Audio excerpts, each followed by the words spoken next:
Landscape as a genre in the history of Western art developed in the 17th century. Until then, landscape was not given the required position in the hierarchy of the subject matter that was developed, especially from the times of the Renaissance. Landscape was used only as a backdrop or as a setting for religious, mythological, historical, or allegorical subjects. The word landscape is derived from the Dutch word and it implies a location or a region.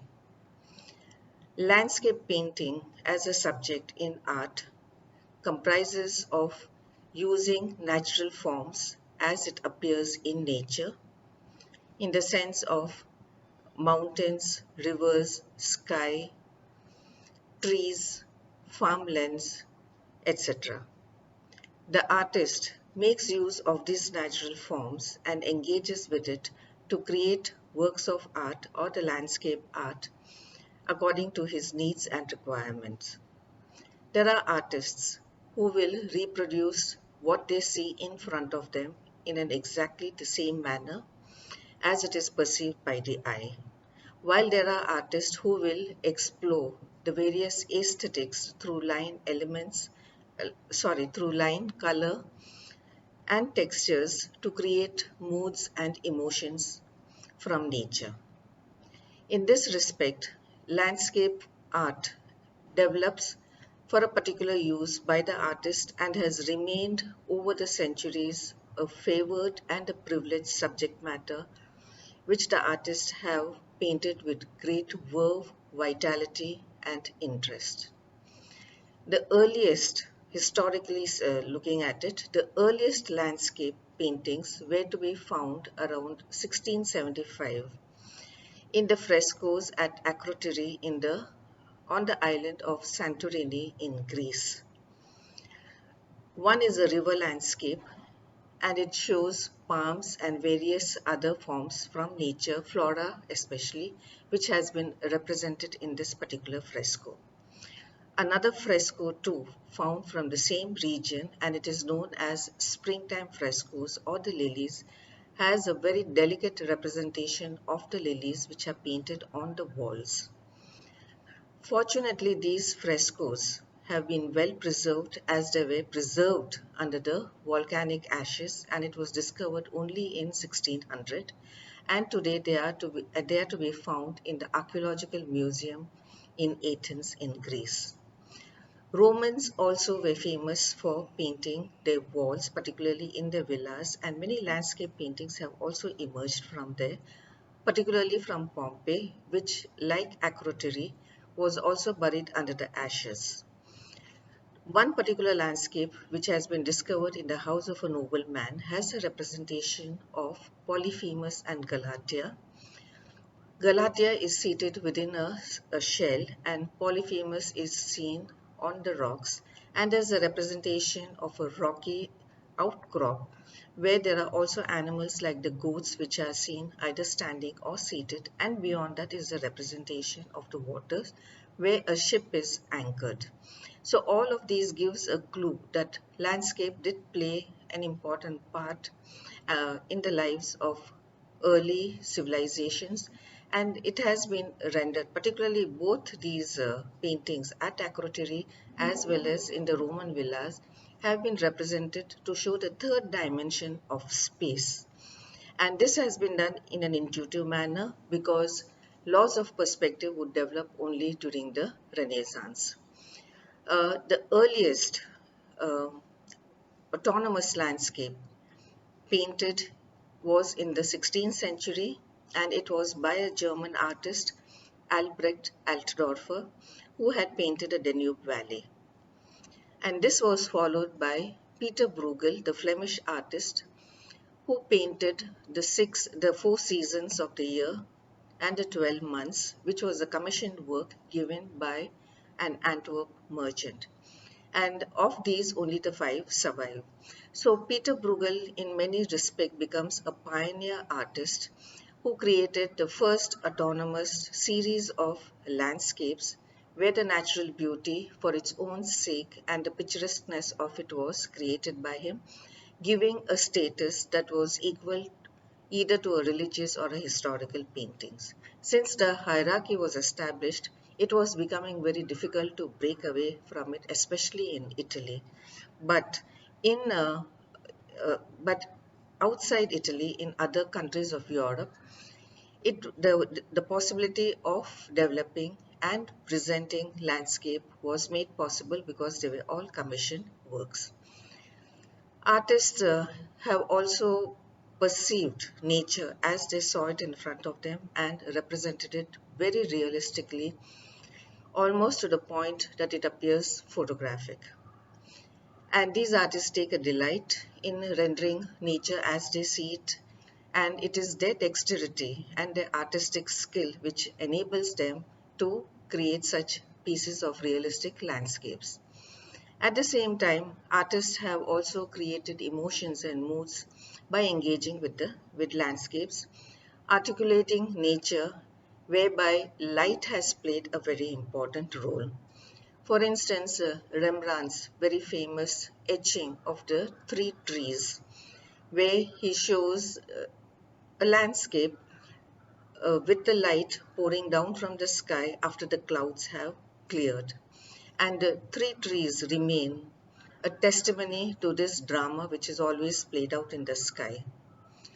A Spanish painter, El Greco, known more for his spirituality in painting, just like Rembrandt, who is also known for his spirituality in painting through very nuanced, subtle colors, also has painted a landscape which is known as the View of Toledo. El Greco's spirituality, as a matter of fact, has been concerned with distortions of forms and exaggeration of forms and strident, dissonant, contrasting use of colors. So when it came to a landscape, he renders the sky, which is very agitated, restless, with spurts of light coming out from the clouds, which almost gives an ambience of spirituality. And he has also altered the topography of Toledo to suit his composition. Similarly, we find Turner also doing the same, where he shows a romantic artist basically, where he loved to represent the elements of nature, and he shows the dusk, the dawn, those parts of the day, particularly in England, which are foggy, misty, and gave him enough opportunities to render these aspects of nature. So a particular painting which he has painted is the park at Hepworth, where he shows the dawn breaking and the animals which are represented there in the park.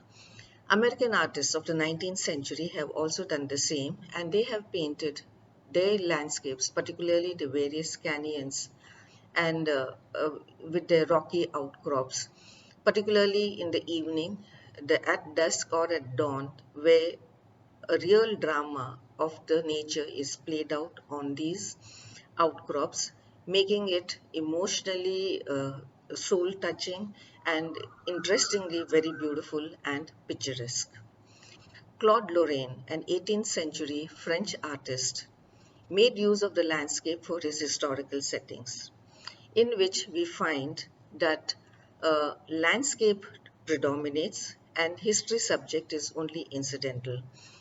Outside of Italy, and particularly in France, it was difficult for artists to simply paint landscape for its own sake. And so, in this way, either mythological or historical subjects were introduced, which is hardly noticeable because there is only the predominance of the landscape that is there.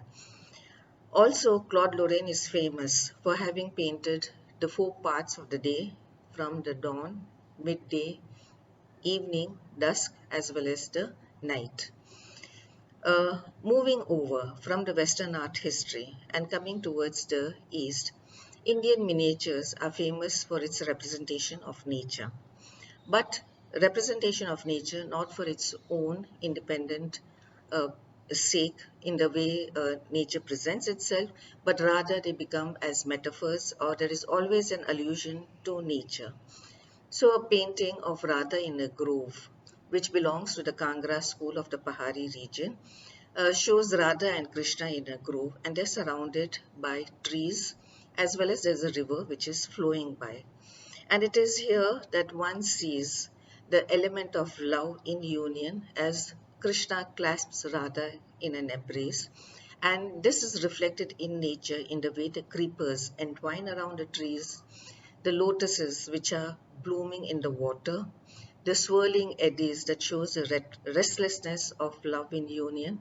And there is also the representation of the banana plant, which also has an allusion and a covert allusion to sexuality in Indian miniatures. So in this respect, we find that nature in Indian art is always as a metaphor, as an allusion to various aspects. Either it is to the representation of the beauty of the woman, like the eyes like lotuses, fish, lips like the bimba, fruit, etc. Another painting from the Garhwal region has the representation of Sudama. Sudama, as we all know in the story, was a friend of Krishna, but he was very poor. And here the Garhwal artist has shown a landscape which is typical of the Garhwal region. But there is one element where he alludes to the poverty of Sudama, and that can be seen in a tree which is bereft of any foliage, uh, which is situated adjacent to the figure of Sudama itself. Coming to the Far East, Chinese landscapes have always been well known for its Zen quality, meditative qualities. And here is a representation of one particular scroll painting where there is, uh, where one can see a person sitting and quietly listening to the wind in the pines. And it's a very evocative, sophisticated painting which shows the representation of nature, and it is the vertical format which also imparts a different dimension to landscape painting in allowing certain elements to be represented, especially the mountains and the tall trees. So in this respect, landscape has played a very important role, and it will continue to play an important role.